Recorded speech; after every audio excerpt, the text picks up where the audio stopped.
It's the question every parent asks at 3 a.m. Why won't they just stay asleep? The answer lies in biology, not behavior. Adults sleep in 90-minute cycles. Babies? Their cycles are only 45 minutes. They transition between deep and light sleep twice as often as we do. This frequent waking is actually a survival mechanism.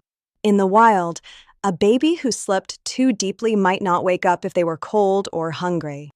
Half of their sleep is active sleep, REM sleep. They twitch, smile, and whimper. This isn't restless sleep, it's brain building. During REM, blood flow to the brain doubles. They are processing memories, learning languages, and solving problems they encountered that day. Then there's the hormone dance. Newborns don't produce melatonin, the sleep hormone, until about 3 or 4 months. They are relying on yours. This is why day-night confusion happens. You have to set their internal clock with morning sunlight and evening darkness. To help them link sleep cycles, recreate the womb. White noise is crucial. It mimics the sound of your blood flow, which is louder than a vacuum cleaner. And darkness. Even a nightlight can inhibit melatonin production in infants. Pitch black signals the brain that it's time to rest. What about the dreaded 4-month regression? It's actually a progression. Their sleep architecture is permanently changing to be more like an adult's. Whenever they learn a new skill, rolling, crawling, standing, they will practice it in their sleep. Their brain is compelled to master the movement. Understanding sleep pressure is key. It builds up while they are awake. Keep them up too long and cortisol spikes, making it physically hard for them to sleep. This is the overtired zone. They seem hyper-alert or wired, but they are actually exhausted. Watch for the subtle cues. Looking away, red eyebrows, stillness. Why do they only sleep on you? Because you're their external nervous system. Your heartbeat regulates theirs. Contact naps are developmentally normal.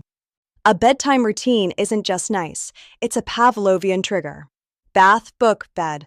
After a few weeks, the brain starts releasing sleep hormones as soon as the water starts running. Self-soothing is a skill, not a switch. It takes time and practice.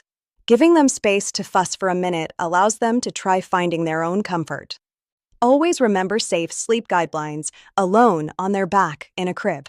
This reduces the risk of SIDS and ensures their airway remains open. As they grow, nap needs change rapidly. From 4 naps to 3, then 2, then 1. These transitions can be rocky, but consistency is your best friend. Sleep isn't linear.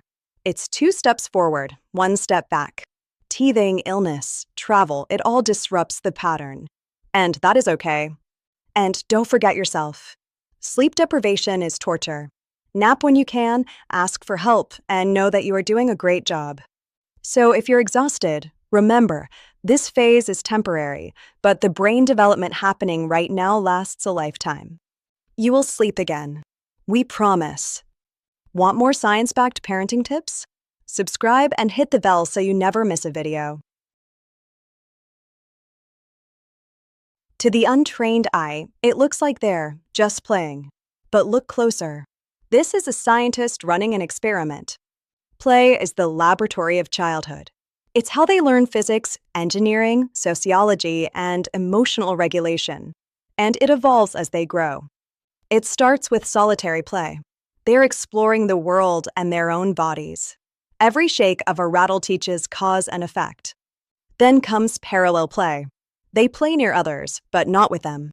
They are observing, copying, and learning social proximity without the pressure of interaction. Next is associative play. They start to talk, borrow toys, and interact, but there's no common goal yet. They are learning the basics of trade and negotiation. Finally, cooperative play. You grab this, I'll do that. This is high-level leadership and empathy in action. They are working towards a shared vision. But play isn't just social. Sensory play, sand, water, mud builds neural pathways. The brain learns about texture, volume, and gravity through messy hands. Rough and tumble play looks like fighting, but it's actually bonding. It teaches them to calibrate their strength and read nonverbal cues. Am I hurting you? No? Okay, let's keep going. Risky play, climbing trees, jumping from heights, teaches them their limits. It builds resilience. They learn that fear is a signal, not a stop sign.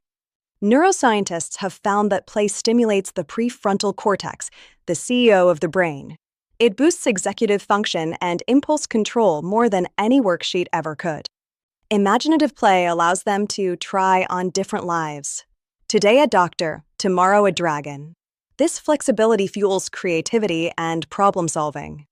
And remember, the best toys are 90% child and 10% toy. A cardboard box can be a castle, a car, or a cave. A beeping plastic phone can only be a phone. Don't fear boredom.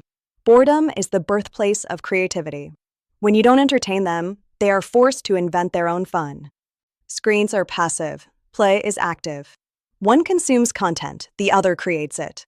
The brain needs the active engagement of the 3D world to thrive. Play is also a language workshop. Narrating their play, the car goes vroom, the baby is sleeping, explodes their vocabulary and context. Play changes as they grow, but the need for it never disappears. Even adults need play to decompress and innovate. Your role? Be the assistant, not the director. Let them lead. When you enter their world on their terms, you build a massive connection. Play is also the best way to repair a connection after a hard day or a tantrum. It says, "We are okay. We can still have joy." You are playing the long game. The skills they learn in the sandbox, sharing, resilience, creativity, are the same skills they'll use in the boardroom. So the next time you see a messy playroom, don't see chaos. See a brain under construction. Play is the most serious work they will ever do. Ready to transform your playroom? We have a guide for that. Want more science-backed parenting tips? Subscribe and hit the bell so you never miss a video.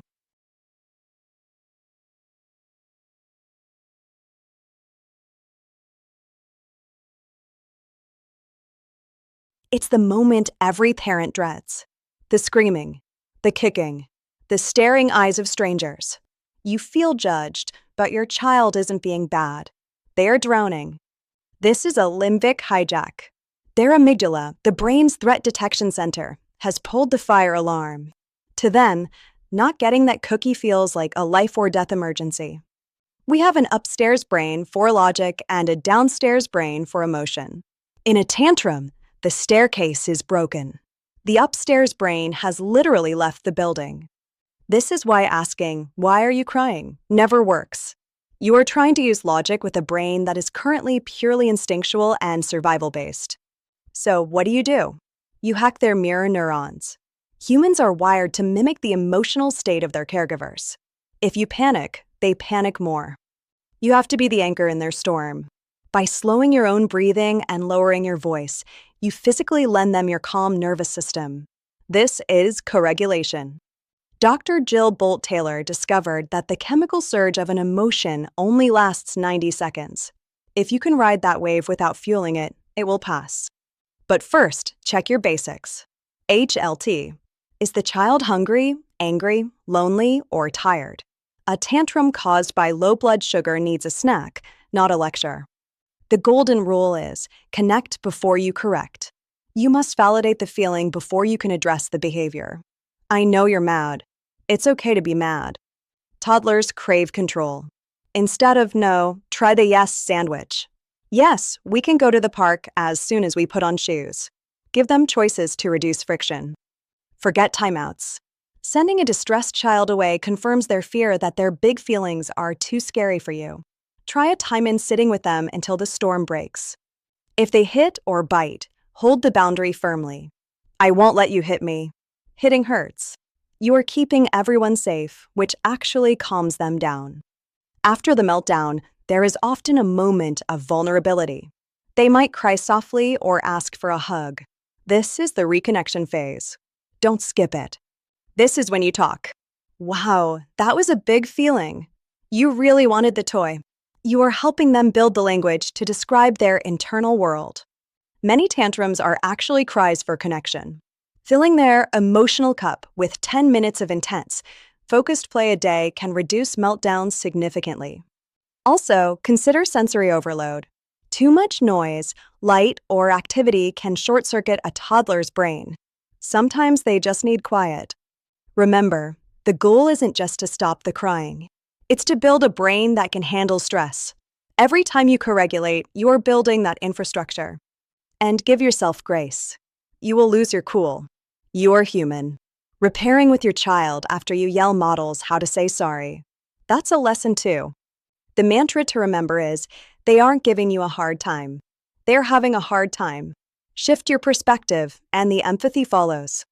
You are their safe harbor. And by weathering these storms together, you are raising an emotionally intelligent human being. You've got this. Take a deep breath. Want more science-backed parenting tips?